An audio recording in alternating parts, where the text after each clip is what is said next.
Today, we're joined by Aslak de Silva. From his early days in sales to becoming a CEO of Nordic Business Forum, leading Self-Life Store through an international expansion and a successful exit. He's been fortunate to work with ambitious teams and bold ideas. Along the way, he's helped scale operations to more than 20 European countries, served on several boards of directors, and stayed committed to building companies that combine vision with execution. Today, he shares what he's learned as an international keynote speaker and as a host of the Black Belt in Leadership podcast, where he explores what it really takes to lead with clarity, resilience, and presence. His leadership philosophy is shaped by his background in martial arts, where he nearly completed in 100 full contact fights. The discipline and the mindset developed there still guides his approach to business and personal growth. So Aslak, welcome to the show. Thank you so much, Tim. Happy to be here. This is Tim Staten with Tim Stating the Obvious. What is this podcast about? It's simple. You are entitled to great leadership everywhere you go, whether it's to church, whether it's to work, whether it's at your house, you are entitled to great leadership. And so in this podcast, we take leadership principles and theories and turn them into everyday, relatable, and usable advice. And a quick disclaimer, this show, process, or service by trademark manufacturer, otherwise does not necessarily constitute an implied endorsement of anyone that I employed by or favors them in representation. The views are expressed here in my show are my own expressed and do not necessarily state or reflect those of any employer. I'm glad to have you on here. And so my first question to you is, how did you come up with the concept of Tetris-ing your life together? Now, that's a good question. I'm not sure if there's any single moment of that, but getting busy with your life. So when I kind of ended up my martial arts career and then I had to work and then we got our first daughter born. So I was noticing that I always felt that I don't have enough time for anything that I wanted to do. So you felt you didn't have enough time for the family to spend time. Then work was rough and then there was no time to train. And I remember my wife told me then a couple of times that if you want to train, so why don't you take our daughter with you? You can go outside and be on the playground or take her to train somewhere and you can train yourself at the same time. So I started to kind of understanding that maybe this is a block and within that single block of time, you can do more things together. And then I started noticing that, okay, that if I have a more control of my calendar and I start planning it carefully, so I actually get more done. Of course, all of us have different kind of priorities in life. So these blocks that I would call, they could be anything from the family to friends to your own training or well-being or health, and also enough time with your spouse or whatever, educating yourself. And when you have decided what are those important blocks, so then you start putting them together. And like in Tetris game, they don't always come up with perfect timing and you're maybe waiting to kind of waiting for the weekend to be perfect or so on. And then starting balancing out. And I noticed that, okay, it never went perfectly, but you could actually develop yourself constantly. And then I was starting to do this day after day, week after week, month after month. And I noticed that actually I can get a lot more done and be more happy and actually take care of everything I want to do in life. And that then became the Tetris-ing your life into balance. So when did you realize that like work-life balance was a myth and it was more of blocking things into Tetris? Yeah, that's a good question. I mean, I come from the Nordics where we value work-life balance maybe more than in many other places. So we tend to work from maybe 8 to 4 or 9 to 5 and then you're off. And it's maybe more frowned upon if you're staying late at the office rather than cheered for like in some other countries or even demanded. So you had that time there. But then I noticed that still you were commuting or you never got all these things done. So then I noticed that, okay, that you can never kind of live a perfect day from all the sides, but maybe you can have a perfect day from one side. And I remember listening to Randy Zuckerberg, who was talking about this entrepreneur's dilemma, where she was saying that you can have all this, but not all at once. And I was listening and understanding that, okay, that's the case. But I wasn't still satisfied with that. So I thought, well, even if you cannot have it all at once, maybe you can plan them all at once in a way. So for instance, what I work with friends is that I tend to arrange some parties, attend weddings and all these kind of maybe more memorable things. And then I just know that during my busy days, so I might not have enough time even to call. but I can maybe send a WhatsApp voice message or something just to kind of keep that connections there. And then we spend the weekend together just to kind of make the full time together, just to maybe more memorable moments for all of us. And so kind of this is then how it starts to pile up. And then you sometimes realize that maybe that wasn't enough. You feel bad. And then you just kind of change the blocks and be more prepared, that you cannot wait for a full year. Maybe you do it once in quarter or so on. And then constant development, then I became quite happy with it and seeing that, okay, it's not perfect, but it can be better all the time. And I can be quite comfortable with the settings that I have built up and with myself as well at the same time. So with you mentioned being in the Nordic countries and you view things a little bit differently, societally and culturally, how has that played a role in your leadership style? But I think as a leader, then I understand as well that you cannot push too much.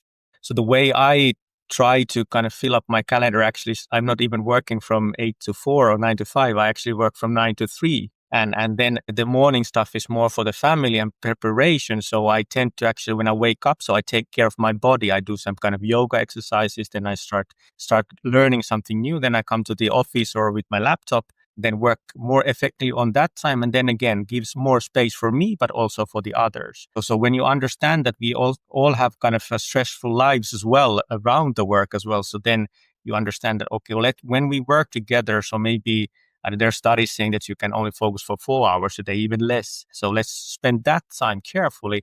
And the rest of the time, like that you do some tasks that don't require a lot of thinking, or maybe less stressful, and then you can balance it out yourself as well. So I'm very much pro to remote work. So I'm not demanding anybody to be at the office. I'm very flexible. If somebody says that they need to be off from the morning, just do that. It's totally fine. And so kind of giving the freeway for people to decide. And then when we work together, we are focusing more. Those are great points that you bring up about being cognizant of other people's time. Because I know as leaders, we are often results driven. And sometimes we want to push everyone else to be results driven. And so when you've come with this Tetris-ing your life mentality of blocking things out, scheduling them in, putting things in the right order so they all fit naturally, how long did it really take you to come to that realization and cultivate that into your daily life? Yeah, but I think it's still in a work in progress. Just be honest about that. So I don't master everything. And sometimes things happen that are out of your control, and then you have to kind of rethink the setting. But it took me years to understand these kind of smaller blocks, and maybe it was more like I'm not being tired. So I mean, when I was traveling a lot and working long hours, so I always felt that I get never enough sleep. So I always thought that, okay, I have to sleep longer. And then maybe I just noticed that, okay, then you have to go to bed early enough. But then if you're going early to bed, so maybe you lack time with the family. So with my wife, we became very focused that we watched from 9 p.m. to 10 p.m. TV together, 1 hour, and then you can go to sleep. And so we were very diligent on putting that in, not in the calendar, luckily, but kind of just realizing that you just have to be there together. And that also then relaxed my mind. I started, we were watching reality shows that I first thought they were rubbish, but then I really started enjoying and seeing that. But then it was more like just to get something out of, like just to be relaxed, no stress from work. And then I was able to sleep very easily when I went to bed. And then I slept very, very well and woke up fresh. So then I started understanding that, okay, so you need to start putting that piece well enough that you need enough sleep. Then it became more like that. In the morning, I felt very stiff with my mind and body. So then I started putting I need to start with that part so that I kind of warm up my body. As a former martial artist, so all the trainings you start with a warm up anyways before you're doing anything. So I started to realizing that, okay, if you do that before you work or start to work, so then you feel good. The same way, then it's nice when you have kids. So kind of like putting it that every morning you meet your kids and talk over breakfast. So it started to feel like more valuable life. And so when these kind of small blocks started to build up, so I started noticing that, hey, I feel good about myself. I feel way better that I'm living a great life. And I actually am spending time with those things that I really, really value.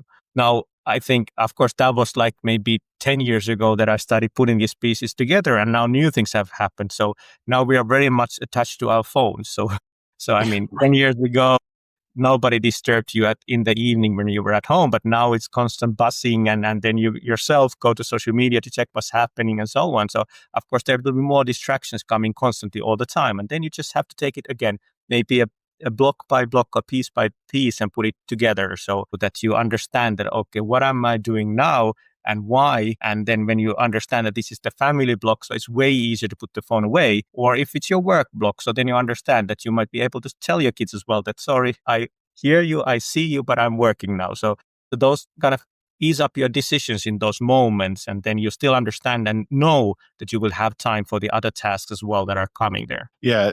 And so when you mentioned meeting your kids every morning and being engaged with them, you're talking about being present. And Yeah. so let's shift a little bit to talk about the power of being present. And what does it really mean to be? Yeah, that's a really good question. I'm very passionate about to talk about, and again, I'm no perfect in this anyway, so sometimes I miss those moments. But I remember when my youngest daughter was learning how to ride a bike, and I was teaching her, and then she was maybe going for 100 meters, and then she fell down. Then I was looking at her, and then she looked at me, and I said that, like, great that you broke your record. And then she looked at me and got up smiling and just continued and shouted, I will break my record again. And I realized in that moment that I could have just missed that.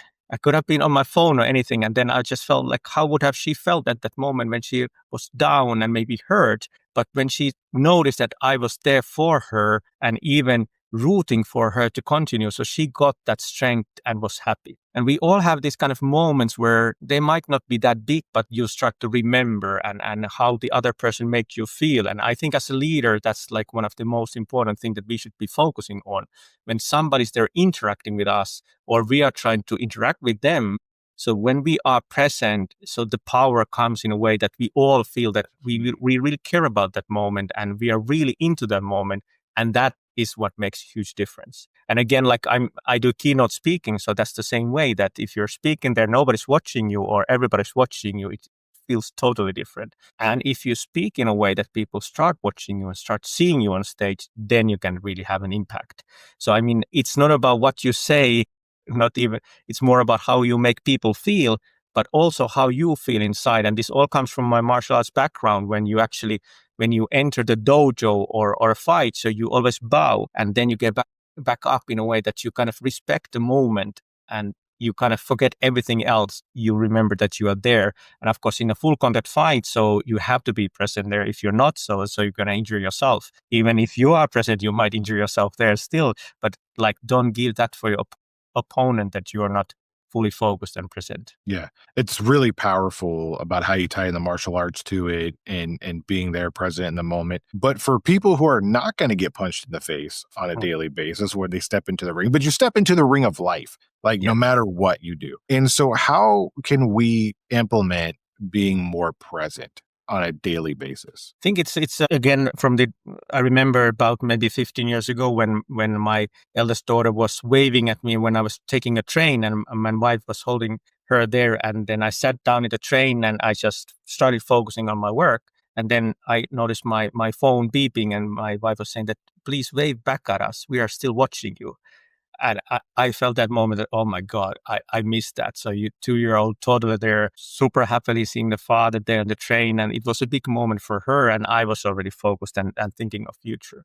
And again, those kind of moments when you start understanding that when somebody's expecting something from us, they're expecting a reaction. So basically they are wanting us to acknowledge them and be present for them. They might have a question. They might want something. They might want some encouragement.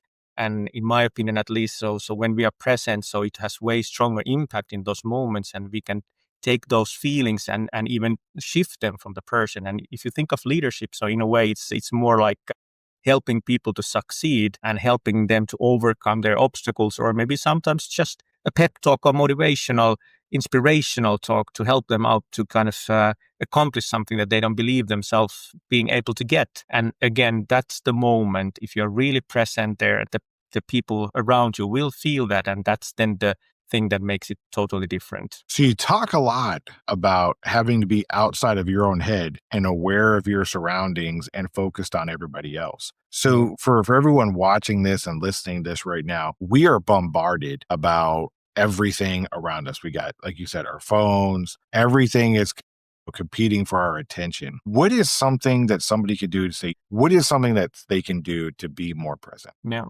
I think the easiest interaction is when you meet a person, you just look in the eye constantly and just try to be there. But I understand with these new devices, and we are doing this online even, so I'm not sure where should I look. So I'm trying to look in the camera, so the feeling might be that I'm more present, even though your picture is a bit below there. But it comes from training. So I mean, I always use these martial arts examples in a way, but the same way there you learned how to take a punch, so same way you can like teach yourself that when your phone starts buzzing, so how do you react to it? And be prepared to it. So if you're having a family time together with your family there watching TV, so you can decide that I'm not reacting to the phone. And you have even all the tools to make it so you can make it silent, or you can make it that only certain people can get the calls through or messages, and then just decide to do that. But I know it's hard. Sometimes you need to put your phone away. So if you keep it in your pocket or if you keep it on your side there somewhere, so it might start disturbing you, especially if you have some things that were kind of left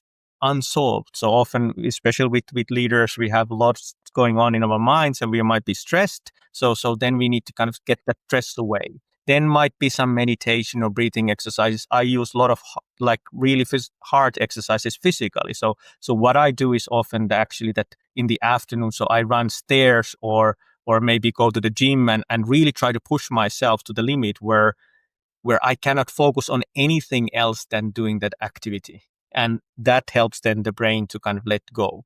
And so if you're bench pressing your record, so you can at that time focus on anything else than the lift itself. And the more you do these kind of little small exercises, so then you can actually control your mind a lot more, not to get bothered by anything. Again, like if you're training at the gym, so there are other people as well. So you're not listening to their conversation when you're trying to break your record. So my suggestion for many is, or advice is, that go and try to, in these different settings, like teach yourself to be really focused on what you're doing. And that helps with the other distractions that come in life constantly.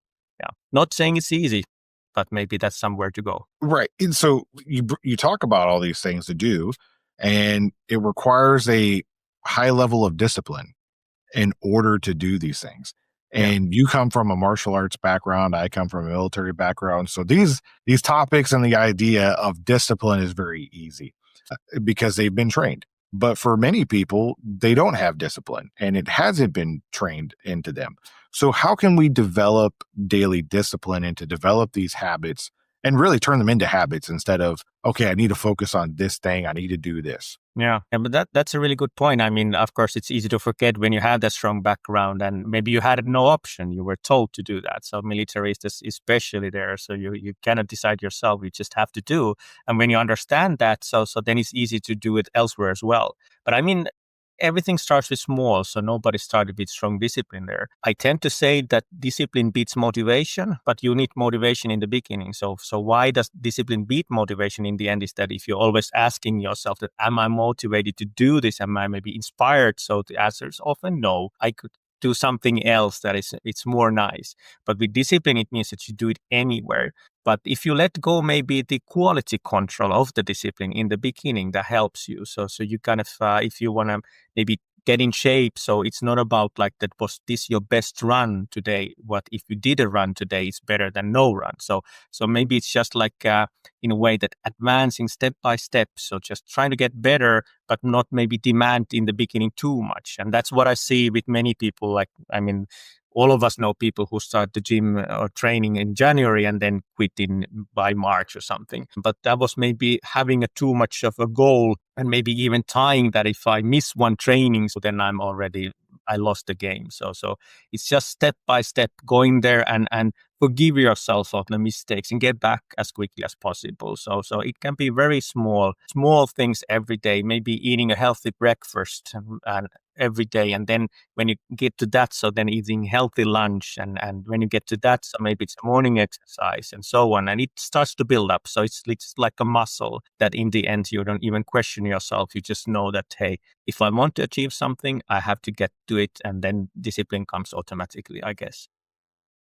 No, absolutely. And I love how you bring up all these different points, because when people tie aspects to leadership, they tie it to knowledge, they tie it to presence, absolutely, and the ability to draw things out of other people. But I've been focusing lately on being like who you are as a person and the discipline that you have and what you show up with. And you're talking about physical fitness, eating healthy, eating right, and small consistency. It's not about perfection, small consistency over the way. And I think that's really powerful for people because oftentimes they focus on the mental aspects. Like, do I know enough? Did I read enough? Did I get educated enough? Well, I'm also asking the question, and you're reaffirming that, and I appreciate this, is saying, well, who are you as a person? And are you taking care of yourself? Are you being present for the people in your life? And I love that. So where did you come up with the idea of, you know what, I needed to write this book about black belt leadership? When did it hit you like, I need to share this and get this out? Yeah. I think I kind of started. So first I had about 15, 20 years career in martial arts, and I had to finish that with injuries and then start over with entry-level positions and working myself up and then becoming a CEO for a multinational company. So I kind of lived the path twice. And then I started making notes. So to me, I feel that it's also important to understand when you develop. So in martial arts, it's simple. You get new belts, so different color belts. You start with white and end up with black, and then you have different grades with black. But in kind of leadership, it was not the same. But then I started to kind of write down notes for me that, okay, what did I actually learn? I attended courses, I tried out new things. And so kind of seeing the kind of development that I felt that I had there. Then now I had a perfect time. So the company that I was a CEO of was sold to another company. And then I had like more time for after that. So then I thought now is a perfect time to put it together. And I actually have to thank AI also on that, because AI developed in a way that it was way easier to write. So I had so many scattered ideas and thinking, so it helped me to ask these questions. I was prompted, okay, that I'm a black belt martial artist and a leader, and this is what I learned from both sides. So kind of like it was easy to spar these ideas together and make it more concrete. And then I wanted to kind of share the learnings from the martial arts and how they're applicable for leadership. So it was easy to again start creating the content, so it didn't need to be perfect from the start, which it's never perfect, like that even if you finish the book, it's not perfect. You learn after that and think that I should have done this and that there as well. So maybe within a year's time, then I was like that, okay, here we are. But I had the thoughts of writing a book someday, because it again is maybe not only for readers but also for me to kind of put them in a hardcover and put it in a kind of story in a way that, okay, I've learned something and now I can start the next step. So yeah. So long time in the process in a way, but then the actual writing part was only a few months then when I had kind of started it and really put effort on it. So it was then quite quick in the end, I'd say. So you mentioned you used AI as a tool to help you put these ideas together.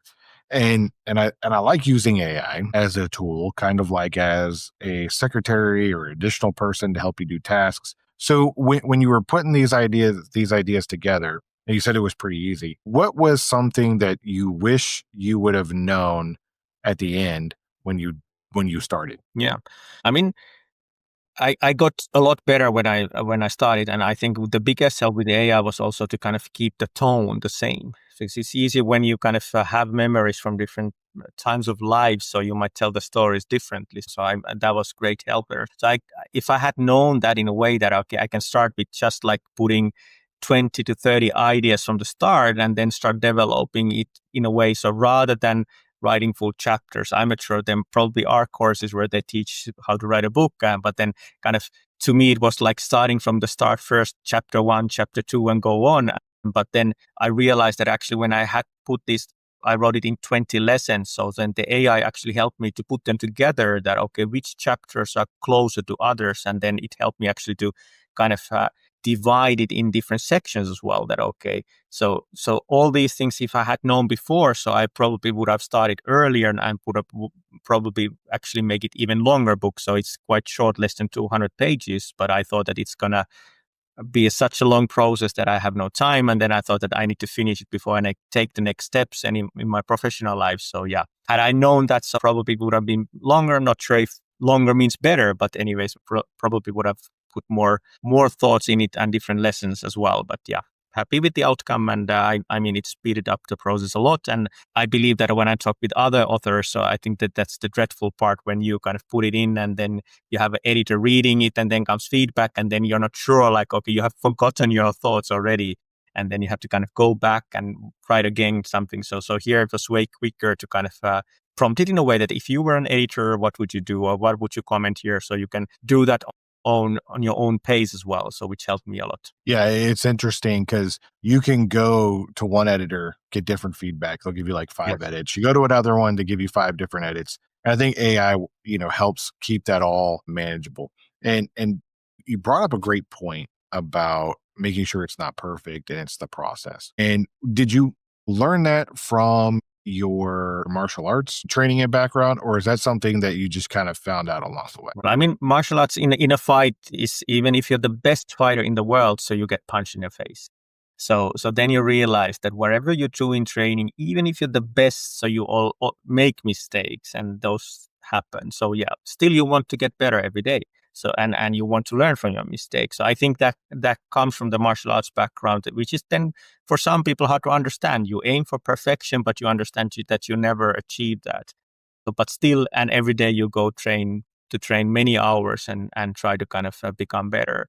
But also in leadership, I mean, in the beginning, I felt that I needed to be a perfect person. I tried to do it as well as I could, but then I noticed also that there are many kind of these paradoxes that you need to think from the company side, but you need to value the people. Or some people want you to be super visionary and show the path, but you at the same time have to have your feet on the ground and understand what's happening there. So kind of like these things that you cannot do at the same time, which makes it that you can never be perfect, and you just have to decide. And then if it doesn't go the right way, so I often tell when I also coach other leaders that it's more like calibrating, but you have to be bold enough to try something new. Otherwise, you cannot calibrate. You will not learn, and you will just think that the mistake was in the nuances where you missed the bigger picture. So I've been lucky enough to change companies, so I can always reinvent myself to be a different person, and this is what I've deliberately done as well. And then often they don't go the right way from the start, but then you get more experience and maybe instincts developed during your path as a leader, and then you just make better calls. And still, again, you fail sometimes, but at least you have more control on the outcome as well. No, absolutely. So what are 3 lessons or big takeaways if people want to go buy your book, The Black Belt Leadership? What is it that they're going to take away from it? Yeah. Well, I think one is that there's no right way, like no perfect thing in being a leader. And it's a lot about experience and the way your willingness to become better. So you will kind of understand that, okay, you had great options, but you fail sometimes and sometimes you succeed. And often it's actually not even under your control. It just happens, but you can still help it to happen in the better way or worse way. I think the second is that it's a lot of internal journey. So it comes a lot about self-leadership and understanding yourself. Like we talked already, like Tetris-ing your life into balance. So if you are in a good balance as a person, so you'll be a better leader, and you will actually make others also have a better life balance, and they will then succeed better as well. And maybe the third one in a way is that it will start questioning yourself as when you read that, okay, that what are my weaknesses and what are my strengths, and then make some decisions that I can live with that weakness and I want to enhance that strength more. For instance, for me, a big weakness is that I don't like to finish projects. So I'm already taking a step forward before it's finished. But when I understand that, so I recruit people who love that. So who will really love to make everything as perfect as they can and really take into the details and finish them, and then I can move forward. So that people will understand that it's not only about you, it's about the team around you. And then you will understand that you can actually be yourself as well, as long as you have the team members who will back you up when it's needed. No, absolutely. And so my last question is there anything that we didn't talk about, or is there something that I didn't ask you that you were like, you know what, I wish you had asked this question, or I wish we talked about this one? That's a tough one.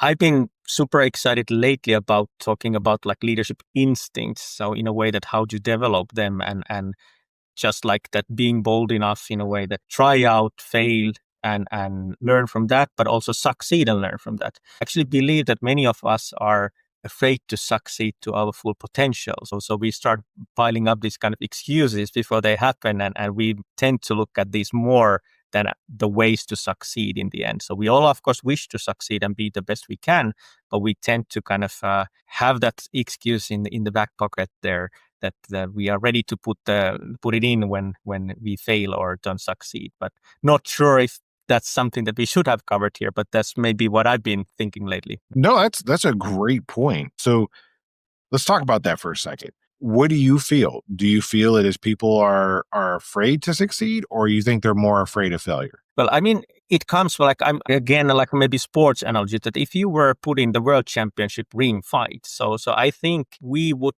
for many, it's a paralyzing opportunity to get there, and in order to be there, so you should have to start training today, and so we maybe base more on the success of to the luck.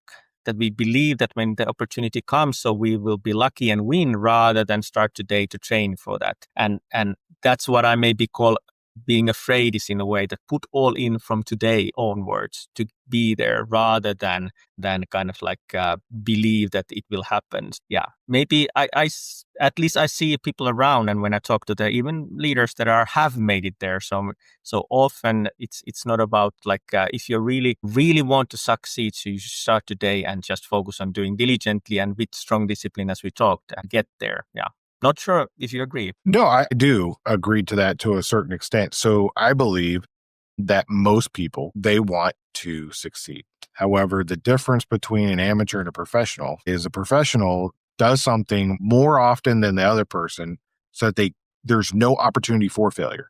They're so good at what they're doing, the chances of failure are limited because, like you said, they give it all in from day one and everything that you do. So how you do something is how you're going to do everything, right? How you do something small is how you're going to do something large. And it all kind of equates into that. I also think that there is a potential that some people are afraid of success. Well, what if I do this and it succeeds and it takes up more than I'm willing to exchange for it? And I think that paralyzes people. So in sports, everybody wants to win. Those are your type A personality peoples. And then you have your other set of folks out there who are trying to just succeed in life, do general things, get better, climb the corporate ladder, make more money for their family, provide a better quality of life. And then some of them are like, oh, what if I actually become like a CEO? Am I willing to exchange that time for my family that's going to be required? Am I willing to make that sacrifice? And I think that might be holding people back in their ability to succeed because they're like, well, what if I do succeed?